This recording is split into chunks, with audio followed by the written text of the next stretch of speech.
Hi friends, welcome to Vinay vlogs. ఈ రోజు మనం ఉజ్జయిన్ నుంచి ఓంకారేశ్వర్ వెళ్ళిపోతా ఉన్నాము. సో ఇక్కడ ప్రైవేట్ బస్సెస్ ఉంటాయి, గవర్నమెంట్ బస్సెస్ ఉండవు. సో 130 రూపీస్ ఛార్జ్ చేశారు. ఉజ్జయిన్ నుంచి ఓంకారేశ్వర్ కి దాదాపు 130 కిలోమీటర్స్ దాకా ఉంటది. ఉజ్జయిన్ నుంచి డైరెక్ట్ గా ఓంకారేశ్వర్ కి బస్సెస్ అవైలబుల్ ఉండవు. ఇండోర్ లో దిగి ఇండోర్ నుంచి మనం ఓంకారేశ్వర్ కి చాలా బస్సెస్ అవైలబుల్ ఉంటాయి. ఇండోర్ లో దిగిన తర్వాత బస్సు వెతుక్కొని మనం ఎక్కేసేయాలి ఓంకారేశ్వర్ కి. సో ఇక్కడ బస్సెస్ అన్ని ప్రైవేట్ బస్సెస్ ఉంటాయి కాబట్టి ఏ బస్ ఎక్కినా కూడా వీళ్ళైతే త్వరగా అయితే తీసుకోబోరు. బస్సెస్ అయితే చేంజ్ కూడా చేస్తారు. నేను కూడా అలా అయితే చాలా చేంజెస్ అయ్యాను. 3 బస్సులు దాకా చేంజ్ అయ్యాను ఇక్కడ. ఫైనల్లీ ఇక్కడ నుంచి బస్సు స్టార్ట్ అయిపోయి వెళ్ళిపోతా ఉంది. బస్సు లో వెళ్తా ఉన్నాము ఇక్కడ. సో వెళ్తా ఉంటే ఇక్కడ అయితే ఒక నది ఉంది, మొత్తం ఎండిపోయి ఉంది. ఇక్కడ నది చాలా పెద్ద నది. పక్కన అయితే ఒక టెంపుల్ కూడా ఇక్కడ ఉంది. జర్నీ అంతా చేసి ఫైనల్ గా అయితే ఓంకారేశ్వర్ వచ్చేసాను. ఓంకారేశ్వర్ బస్ స్టాండ్ ఇది. చాలా ఆటోస్ అయితే ఇక్కడ ఉంటాయి. ఆటో ఎక్కితే మనం ఇక్కడ నుంచి టెంపుల్ కి వెళ్ళిపోవాలి. ఇక్కడ నుంచి టెంపుల్ కి 4 కిలోమీటర్స్ ఉంటుంది. సో మనం ఆటో ఎక్కి వెళ్తే వీళ్ళైతే 20 రూపీస్ ఛార్జ్ చేస్తారు వీళ్ళు. ఫైనల్గా అయితే ఓంకారేశ్వర్ మందిర్ కాడికి అయితే వచ్చేసాను.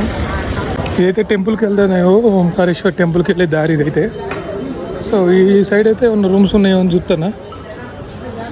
ఒకటి చెప్పింది కానీ 1500 ఏసీ అంట. అంతటితోటి మనకు కష్టం, మంది బడ్జెట్ లాగా అసలే.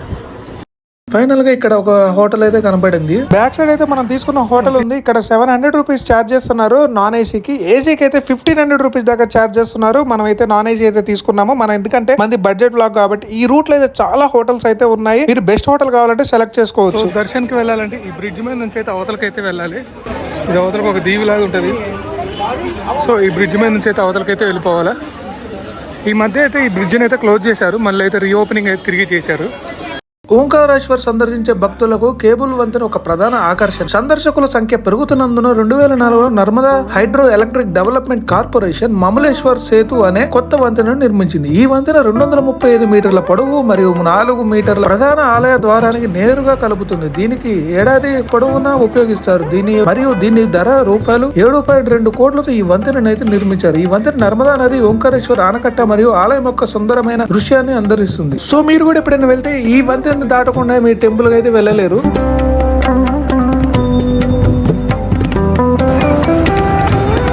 సో ఈ బ్రిడ్జ్ అయితే ఊగుతా ఉంది మనం నడుస్తుంటే మాత్రం. టెంపుల్ దర్శనానికి పోదామంటే ఫుల్ క్రౌడ్ ఉంది ఇక్కడ. మనం దర్శనం అయితే తర్వాత చేసుకొని ముందైతే నర్మదా నది హారతి ఉంటుంది. హారతికి అయితే వెళ్దామని అయితే డిసైడ్ అయ్యాము.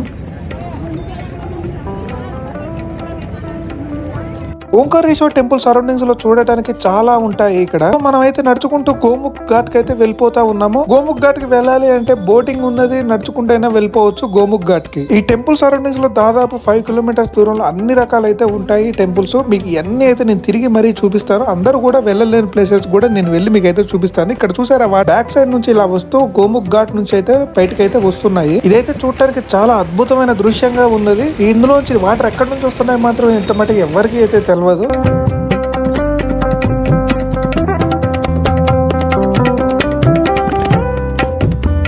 ఇక్కడ నుంచి గోముఖ్ ఘాట్ నుంచి వచ్చే వాటర్ నర్మదా నదిలోకి అయితే కలుస్తుంది ఇక్కడ.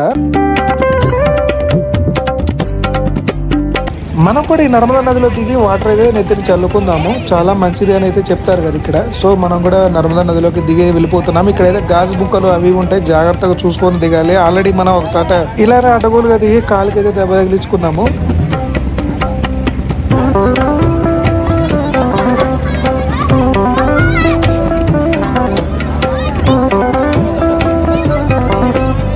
ఈ టెంపుల్ నిర్మాణం చాలా అద్భుతంగా ఉంటుంది. కింద నుంచి పై దాకా చాలా ఫ్లోర్స్ అయితే. నర్మదా నది ఆరతి అయితే ఇస్తారు ఈవినింగ్ టైంలో. స్టార్ట్ కాలేదు, 7కి అయితే ఇక్కడ స్టార్ట్ అవుతుంది. ఇది 150 రూపీస్ బోటింగ్ అయితే. మా భయ్య అయితే తీసుకెళ్తాడు.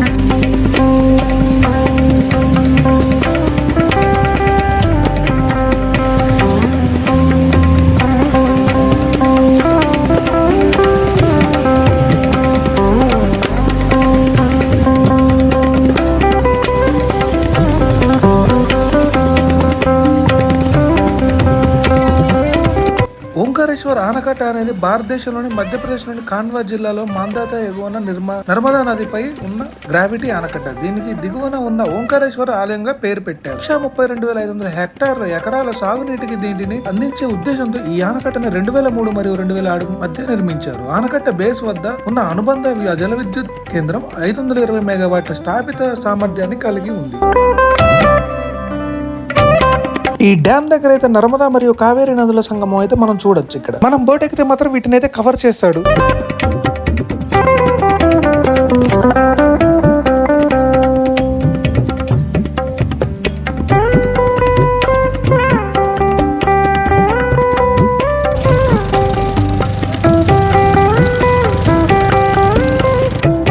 వాటర్ రైడ్ కి సింగిల్ గా వెళ్ళాలి అంటే 500 రూపీస్ అయితే ఛార్జ్ చేస్తారు. నార్మల్ గా షేరింగ్ లో వెళ్ళాలి అనుకుంటే 150 రూపీస్ ఛార్జ్ చేస్తారు. ఈ బోటింగ్ లో మనకైతే ఆదిశంకరాచార్యులు స్టాచ్యూ కూడా మనకి క్లియర్ గా కనిపిస్తుంది. అది చాలా బాగుంటది. మనం అక్కడికి కూడా వెళ్దాము.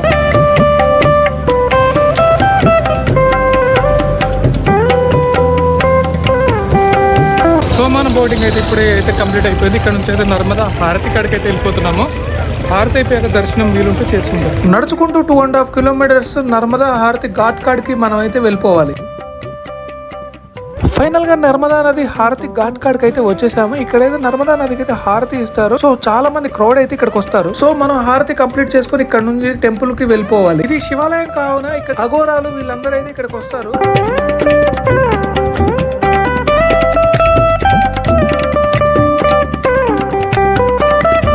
ఈవినింగ్ 7 కి ఇక్కడ హారతి స్టార్ట్ చేస్తారు. సో టైం కావడం వల్ల ఇక్కడ హారతి ఏర్పాట్లు అయితే పూర్తిగా జరుగుతూ ఉన్నాయి. నేను కూడా హారతి ఇక్కడైతే ఇచ్చాను. చాలా అంటే చాలా అద్భుతంగా అయితే ఉంది. ఇక్కడ నర్మదా నది హారతి పాట మీరు కూడా వినండి, చాలా బాగుంది.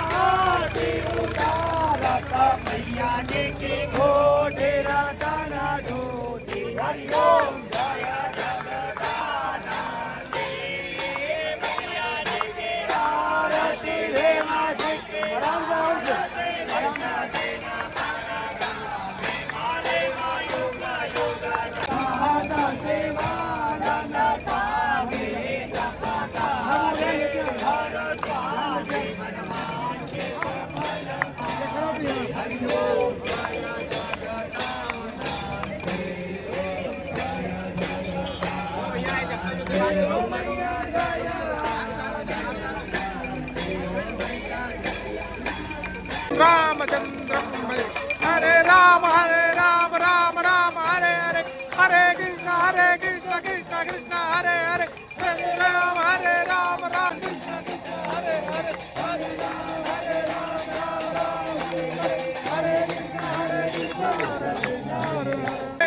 హరే కృష్ణ కృష్ణ కృష్ణ. ఇక్కడ పెద్ద అఘోరి గారు అయితే వచ్చేసారు. అందరికీ ఆశీర్వాదం చేస్తున్నారు.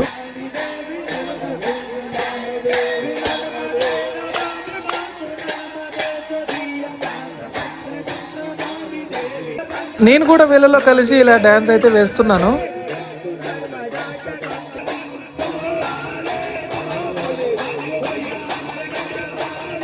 ఈ హారతి పాటలు అన్నీ అయిపోయిన తర్వాత ఇక్కడైతే ప్రసాదం పెట్టారు. ప్రసాదం రవ్వ ప్రసాదం. సో చూడటానికి డిఫరెంట్గా ఉంది. టేస్ట్ అయితే చాలా బాగుంది. దర్శనానికి అయితే వెళ్తాను బ్రిడ్జ్ మీద నుంచి. ఎందుకంటే రేపు మార్నింగ్ మళ్ళీ ఏ టైం అవుతుందా ఏంటి దర్శనం అయితే తెలియదు కాబట్టి ఇప్పుడే వెళ్తాను. చూద్దాం, వెంటనే దర్శనం అయిపోతే రేపు మార్నింగ్ మళ్ళీ వెళ్తా.